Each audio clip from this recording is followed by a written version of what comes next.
Assalomu alaykum hammaga, hurmatli Shavot Avto kanali obunachilari do'stlar. Bugun Premye Ege'dan Nexia 2 kelib turibdi. Holati zo'r ekan. Ko'rib, tekshirib olaverasizlar. 2009-yilda ishlab chiqarilgan. 300 ming kilometr yurgan. Nexia 2 ligini monitor ko'ribdilar. Monitorlari bor, kolonka, usulitr hamma narsasi bor, chexol, rullar ham takoy boshqacha rullar qo'yilgan. Holati вообще zo'r. Usulitrlarim bo'ngillab aytib chotki bo'lib.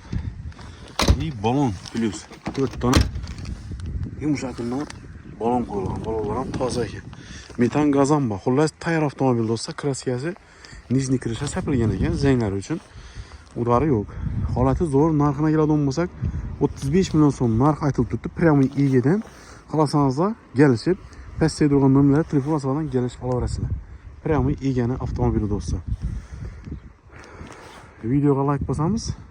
Nexia zabiglari videoni tashlab qo'yamiz do'stlar. 35 million so'm 2009-yil 300 ming kilometr yurgan. Ana shu eshikda vakuumli joy bor ekan, kraskasi tushmagan. Xullas, obshipkani ochib icham tarafdan shuni chiqarib olish kerak. Shumkalar ham bor ekan.